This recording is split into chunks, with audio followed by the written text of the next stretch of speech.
السلام علیکم ورحمۃ اللہ وبرکاتہ۔ دوستو، آج میں آپ کو حضرت سلیمان علیہ السلام کے معجزات کے متعلق بتاؤں گی، جن کا ذکر قرآن مجید میں بھی نہایت احسن طریقے سے آیا ہے۔ حضرت سلیمان علیہ السلام مشہور و معروف پیغمبر گزرے ہیں جو بنی اسرائیل پر مبعوث کیے گئے۔ آپ علیہ السلام حضرت داؤد علیہ السلام کے بیٹے تھے، جو خود بھی ایک برگزیدہ پیغمبر تھے اور ایک سلطنت کے بادشاہ بھی تھے۔ آپ علیہ السلام کے وصال کے بعد بادشاہت حضرت سلیمان علیہ السلام کو ملی۔ حافظ ابن کثیر کے مطابق آپ کا شجرہ نسب اس طرح ہے: سلیمان بن داؤد بن عیشا بن عبد بن عابر بن سلمون۔ اس طرح 11ویں پشت پر یہ سلسلہ یہودا سے جا ملتا ہے، جو حضرت یعقوب علیہ السلام کے بیٹے تھے۔ حضرت یعقوب علیہ السلام حضرت ابراہیم علیہ السلام کے پوتے تھے۔ ماں کی گود سے ہی آپ کو اچھی تربیت ملی تھی۔ ابن ماجہ کی ایک حدیث کے مطابق ایک بار حضور صلی اللہ علیہ وآلہ وسلم نے فرمایا، سلیمان بن داؤد علیہ السلام کی والدہ نے ایک مرتبہ سلیمان علیہ السلام کو یہ نصیحت کی کہ بیٹا، رات بھر نہ سوتے رہا کرو۔ رات کے اکثر حصے کو نیند میں گزارنا انسان کو قیامت کے دن اعمال خیر سے محتاج بنا دیتا ہے۔ آپ علیہ السلام حضرت ابراہیم علیہ السلام کی نسل سے تھے، جس کا ذکر قرآن حکیم میں بھی آیا ہے، اور ہم نے اسے ابراہیم کو بخشے اسحاق و یعقوب۔ ہم نے ہر ایک کو ہدایت دی اور نوح کو ہدایت دی۔ ایک اور جگہ ارشاد ہے، داؤد علیہ السلام کو سلیمان عطا فرمایا، جو بڑا اچھا بندہ تھا اور بے حد رجوع کرنے والا تھا۔ قرآن حکیم میں آپ علیہ السلام کا ذکر 7 سورتوں میں 16 مقامات پر آیا ہے: سورہ بقرہ، سورہ نساء، سورہ انعام، سورہ انبیاء، سورہ نمل، سورہ سبا، سورہ سعد۔ حضرت سلیمان علیہ السلام کا بچپن شہزادوں کی مانند گزرا۔ حق تعالیٰ نے فہم و ذکاوت بچپن ہی میں ودیعت فرما دی تھی۔ سن شعور تک پہنچنے سے پہلے ہی بڑے بڑے مقدمات کے فیصلے کر لیا کرتے تھے۔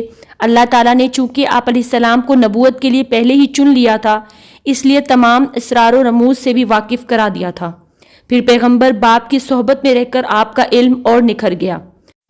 مورخین لکھتے ہیں کہ جب حضرت سلیمان علیہ السلام سن بلوغت کو پہنچے تو حضرت داؤد علیہ السلام کو لوہے کی صنعت کا علم دیا گیا۔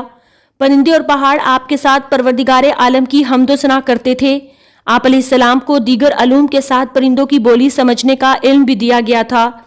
ارشاد باری تعالیٰ اور داؤد کے وارث سلیمان ہوئے اور کہنے لگے، لوگوں، ہمیں پرندوں کی بولی سکھائی گئی ہے اور ہر چیز میں سے ہم کو عطا ہوا، بے شک یہ کھلا ہوا فضل الہی ہے۔ علماء تفسیر فرماتے ہیں کہ حضرت سلیمان علیہ السلام کو بولیاں تو تمام چرند پرند اور حشرات الارض کی سکھائی گئی تھیں، مگر قرآن نے خاص طور پر پرندوں کا ذکر کیا، جس سے منشا یہ ہے کہ پرندے سایہ کرنے کے لیے ہر وقت آپ علیہ السلام کے ساتھ رہا کرتے تھے، تاکہ آپ علیہ السلام دھوپ سے محفوظ رہیں۔ قرآن حکیم نے کرۂ ارض پر پھیلے ہوئے تمام چرند پرند اور حشرات الارض میں خصوصی طور پر سب سے چھوٹی مخلوق چونٹی کا ذکر کیا ہے۔ اس کے ساتھ ایک پرندے ہدہد کا ذکر کیا ہے۔ ارشاد ہوتا ہے، جب وہ چونٹیوں کے میدان میں پہنچے تو ایک چونٹی نے کہا، اے چونٹیوں، اپنے اپنے گھروں میں گھس جاؤ، ایسا نہ ہو کہ بے خبری میں سلیمان اور اس کا لشکر تمہیں رونٹ ڈالے۔ اس کی بات پر سلیمان علیہ السلام مسکرا دیے اور دعا کی، اے پروردگار، تو مجھے توفیق دے کہ میں تیری ان نعمتوں کا شکر بجا لاؤں جو تو نے مجھ پر انعام کیے ہیں، اور میرے ماں باپ اور میں ایسے نیک اعمال کرتے رہیں جن سے تو خوش رہے۔ مجھے اپنی رحمت سے نیک بندوں میں شامل کر لے۔ کتب تفاسیر میں مذکور ہے کہ جس چونٹی نے اپنے ساتھیوں کو اپنے اپنے گھروں میں جانے کا حکم دیا تھا، وہ چونٹیوں کی ملکہ تھی۔ ایک روایت میں یہ بھی ملتا ہے کہ حضرت سلیمان علیہ السلام نے کشمالہ نامی چونٹی سے بات بھی کی تھی۔ قرآن مجید کی ان آیات سے ثابت ہوتا ہے کہ حضرت داؤد اور حضرت سلیمان علیہ السلام کے پاس یہ ایک ایسی نعمت تھی جسے در حقیقت معجزہ کہا جا سکتا ہے کہ دونوں باپ بیٹے تمام جانوروں کی بولیاں سمجھتے تھے۔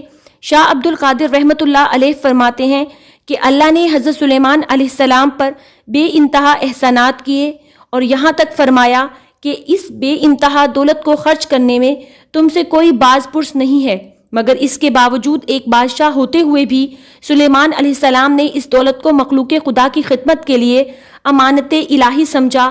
آپ علیہ السلام اپنی ذات پر اس میں سے کچھ صرف نہ کرتے تھے بلکہ اپنی روزی ٹوکریاں بنا کر حاصل کرتے.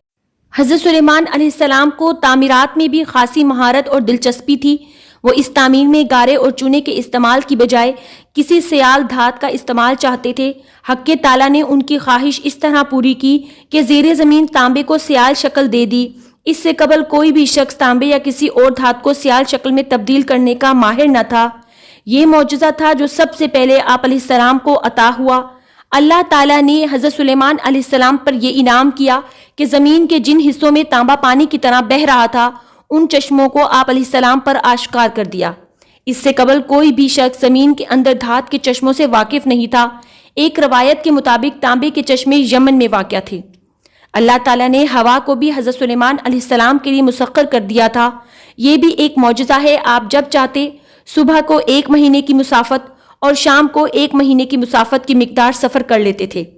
قرآن کریم نے اس سے متعلق 3 باتیں بیان کی ہیں. ہوا کو سلیمان کے حق میں مسخر کر دیا. ہوا ان کے حکم کی اس طرح تابع تھی کہ شدید اور تند ہونے کے باوجود ان کے حکم پر نرم یعنی دھیمی پڑ جاتی تھی.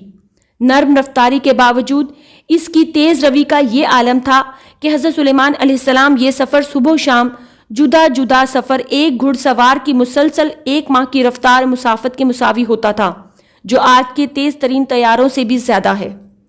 حضرت سلیمان علیہ السلام نے بنی اسرائیل کے دشمنوں کو زیر کر کے بہت بڑی حکومت قائم کی تھی. آپ علیہ السلام علم و حکمت اور فہم و فراست میں نہایت بلند مرتبے پر فائز تھے.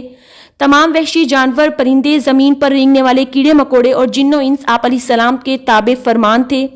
آپ علیہ السلام کی تمام عبادات اور معاملات مملکت شریعت توریت کے مطابق ہوا کرتے تھے. مقدمات کے فیصلے کرنے میں اپنا ثانی نہیں رکھتے تھے.